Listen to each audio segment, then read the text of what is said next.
Hi, it's Tash. Welcome to Tash's Library. Today's video is going to be my April wrap-up video where I'm going to be looking at the books that I read. Now, to begin with this, I'm going to look at the two books I did not get to, and it's been a while since I haven't finished all the books in my TBR, but it has been a really busy month. So the first book I didn't finish was for the prompt Text or Pattern, and that's Everyone in My Family Has Killed Someone. I was really looking forward to reading this, but I wasn't as much in the mood for mystery as some of the other books. And so it just got shunted to the bottom of the pile, and then I ran out of time. I really hope I can get this on a TBR soon because I'd really like to read this one. The second book I didn't get to was for the prompt Finish a Series, which is really a prompt I should have done, right? But it was a chunky little book, and it was Judas Unchained by Peter F. Hamilton. Now, I'm dying to read this. I have started it, and therefore I am carrying this on to my May TBR, which you may have seen already because it fits one of my other prompts, which is lucky, because hopefully I can get this one read this time. So in the month of April, I also participated in 2 readathons, so I will be talking about those. The first one was a magical readathon, and I am proud to say that I successfully completed all my coursework to become a Moon Warden. So that was 5 books done. And then I also participated in Realmathon, and this wasn't necessarily prompts, but it did have points for whichever books you happen to read that you could then add to your team. And I was on Team Enya. So as I go through each of the books, I will mention if they fulfill some of those prompts as well. As always, I am going to rank the books from least favorite to most favorites. Now, this was a little bit of a mediocre reading month for me. I don't know why. I think it actually could just be me because I was quite stressed, but I did read some good books as well. So without further ado, let's begin with number 15. Yes, I read 15 books. However, don't get too excited because some of these books were quite short. Number 15 was an audio book. This was not to fulfill a prompt, and it was Act Your Age, Eve Brown by Talia Hibbert. This is the 3rd book in the Brown Sisters series. So technically I could say that I completed the prompt Finish a Series. I could take that right. This is a romance, and I gave it 2 stars. Yes, I know. The book's premise is that Eve is really bad at holding down jobs and taking responsibility for her life. And she's finally given an ultimatum by her parents and finds herself working at this inn where she meets Grumpy Jacob. Sounds great, right? It was probably the least favorite for me of the trilogy. What I didn't like about it were some really cringy scenes, really cringy dialogue at times. No, it just didn't vibe with me, and maybe it's because I was listening to it on audio, maybe. I also didn't like the plot. I didn't feel there was much of a plot. It just seemed to be event after event, not really leading anywhere. And it seemed to include some really strange incidents in an attempt to further this plot, which was really not there, in my opinion. But I'm not a romance reader, so I'm sure some people have loved this book. I also didn't love the representation of neurodiversity in this. But I did like other things. I did find it a fun read, and the narrator was great. So I'd still recommend this book to those seeking a lighthearted romance, and of course lovers of the grumpy sunshine trope. Number 14 was The Dispatcher by John Scalzi. I also listened to this on audiobook, and I used this for Realmathon for the Peace Talks weekend because you get extra points for reading on the Peace Talks weekend. I gave this 3 stars. Now, the synopsis is that Tony is a dispatcher, which means he kills people when they're about to die so that he can save them. Yes, interesting premise. It is a science fiction book, and I love the premise. I thought that was really fascinating. However, it was a little too short to really develop character. Having said that, it had a good mix of mystery and sci-fi, and it had some really good themes of the use and abuse of power. So I'd recommend this for lovers of quirky sci-fi premises and those looking for an engaging short read. Number 13 was also read during Peace Talks weekend, and this was Summer Frost by Blake Crouch.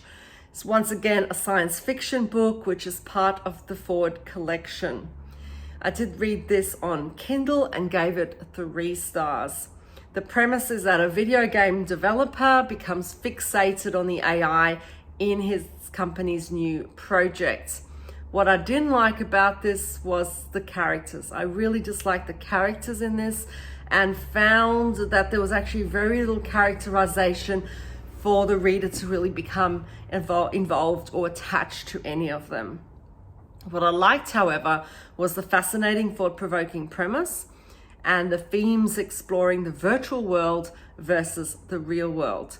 So I'd highly recommend this to those interested in AI and or virtual reality. Number 11 was The Daughter of the Moon Goddess by Su Lin Tan.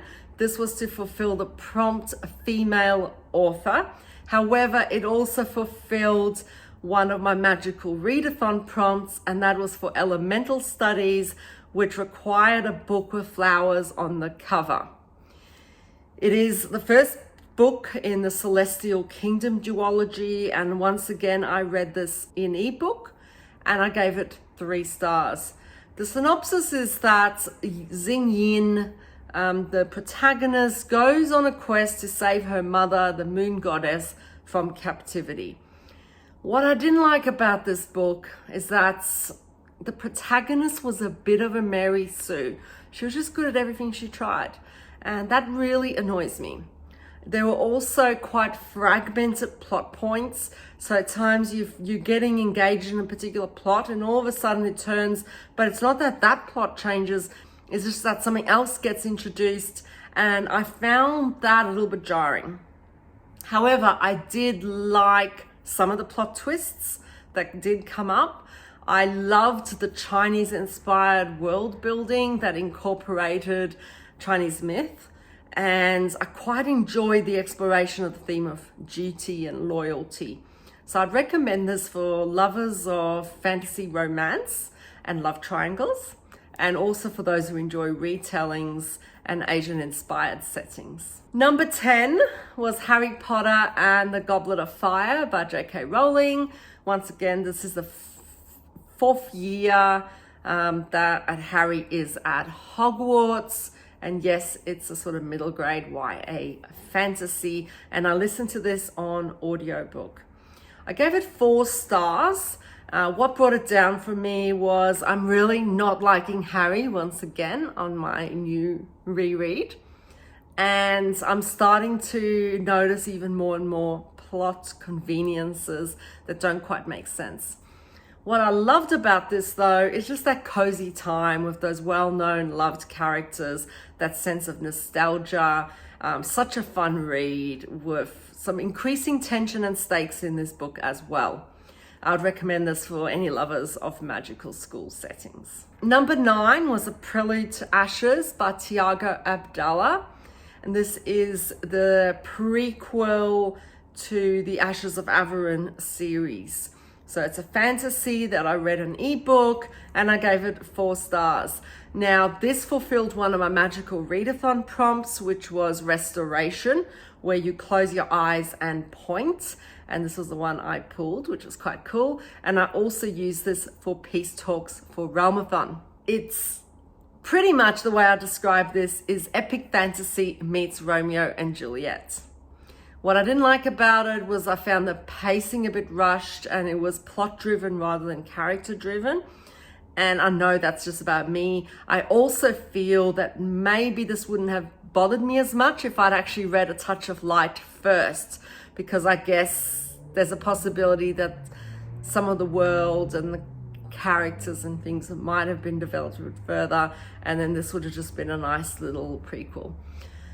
What I loved, however, is it had griffins. The characters were really interesting. Just this engaging epic fantasy with political intrigue. Great themes of loyalty and tradition. And I found it a little reminiscent of the game Heroes of Might and Magic, which has been one of my favorite games of all time. So I would definitely recommend this for lovers of political and religious intrigue. Number 8 is A Darker Shade of Magic by V.E. Schwab. This fulfilled the prompt random letter, for which I rolled a D. And it also met a magical readathon prompt, spells and incantations, which required me to read a book between 389 and 415 pages. This is the first book in the Shades of Magic series, which is a fantasy involving 4 Londons, and only a few people can move between these Londons. I gave it 4 stars. What brought it down for me was that the plot lacked depth, but I loved the supporting characters, the magic system, this moving between alternate dimensions, and the themes of belonging and responsibility that comes with power. I'd recommend this for any lovers of different magic systems, parallel worlds, and urban fantasy. Number 7 was Witch Hat Atelier, Volume 1 by Kamomi Shirahama. And this is the first book in a manga series called Witch Hat Atelier. I gave this 4 stars, and I read it for peace talk, so I didn't fulfill any particular prompts. It follows this young girl who desperately wants to learn magic and finds her chance when she crosses paths with a witch visiting her town. What I didn't like about it was just one of the characters annoyed me. And I know it's probably not worth bringing it down a point, but just annoyed me a little bit. But what I loved is the artwork. It is so beautiful. The plot was really interesting. The magic system is fabulous. And it explores this real theme of persistence, which I really liked. So I'd recommend this for any lovers of fantasy manga and those looking for gorgeous art and a cute story. Number 6 was Quantum Theory Cannot Hurt You by Marcus Chown. This is a non-fiction, and it fulfilled the prompt non-fiction. I read this for peace talks to fulfill some extra points for Realmathon, and I'm giving it 4 stars. It's pretty much a popular physics book exploring special and general relativity, quantum entanglement, gravity, probability waves, black holes, and the Big Bang. What I didn't like about it was a little brief in places, but I think that could work for some people. And what I loved about this was the simple explanations, the use of metaphors, analogies, examples. Had great writing style, very engaging. It had a good choice of topics, and I particularly loved the chapter on gravity. So I'd recommend those for looking for a simple introductory book on quantum physics. Number 4 was A Psalm for the Wild Built by Becky Chambers. This was also read for peace talks. It's a science fiction book and the first in the Monk and Robot series. I gave it 4 stars. It follows a teen monk traveling the countryside who comes then across a robot seeking an answer to the question, what do people need?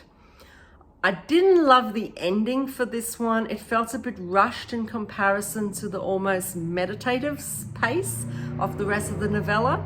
But what I loved was the characterization, the embedded philosophy, the themes of duty and freedom, and what makes a good life. I'd highly recommend this to those seeking a cozy sci-fi and lovers of books that explore humanity and meaning in life. Number 3 was not for a prompt at all, and it was Finley, Donovan is Killing It by El Cosimano. This is a mystery book that I read via audiobook, and I gave it 5 stars. It's the first book in the Finley Donovan series that follows Finley, who's a financially stressed author with writer's block. One day she's meeting with her agent to discuss her next book. The conversation is overheard by a woman who mistakes her for an assassin and then asks her to kill her husband. The question is, will she take the job? What I didn't like about this, and it wasn't enough to bring it down from 5 stars because I really enjoyed this book, it was the plot became a tad silly in places. But overall, it was such a fun, engaging read with great characters, such a unique premise, and a really good mix of mystery, tension, and humor. And so I'd highly recommend this for those in search of a quirky, light-hearted mystery. Number 2 was The Martian Chronicles by Ray Bradbury. This is a standalone science fiction book, and I gave it 5 stars. This was for the prompt for the bookworm game, Something Pink. It also fulfilled a magical readathon prompt, that is for the astronomy career, and it was 2-letter E's in the title. And it pretty much, the way to describe this book is it's a series of narratives exploring various attempts to colonize Mars. They're sort of short stories that somehow are linked over time. I didn't love the disturbing undertone in this, but I actually think that's testament to Ray Bradbury's writing, and I think this would really appeal to some people. However, the narratives come together so brilliantly to tell this larger story. It is so deep in what it's trying to tell us. The prose is beautiful, and it explores really, really deep themes of invasion and cultural clash and fear of the unknown. I'd highly recommend these for anyone who loves literary fiction in search of sci-fi, and also lovers of first contact stories. And number 1 is just I'm loving the series so much. It was the Terms of Artemis, which is the 2nd book in the Earthsea cycle by Ursula K. Le Guin. And oh my gosh, this fulfilled the prompt, witches, wizards, and warlocks. And I also read it for Peace Talks because it is quite short. It is, this, as I said, the 2nd in the Earthsea cycle, the 1st being the Wizard of Earthsea, which follows Sparrowhawk learning magic and coming to terms with his magical power. This 2nd book, however, does introduce another POV character who is wonderful, but I'm not going to tell you about it because it's interesting. What I didn't like about this, absolutely nothing, because I gave it 5 stars. It was my favorite read of the month, and I love the prose, I love the characters, the world building, the plot. There's nothing I didn't like about this book, and I'd highly recommend it to any lovers of good writing, those searching for traditional fantasy with great world building and fantastical elements. And that's that. That was my month. As I said, really good reads, but also a few that were just sort of 3 stars. Anyway, thank you so much for watching. And if you like what you see, please subscribe. And until I see you next time, take care.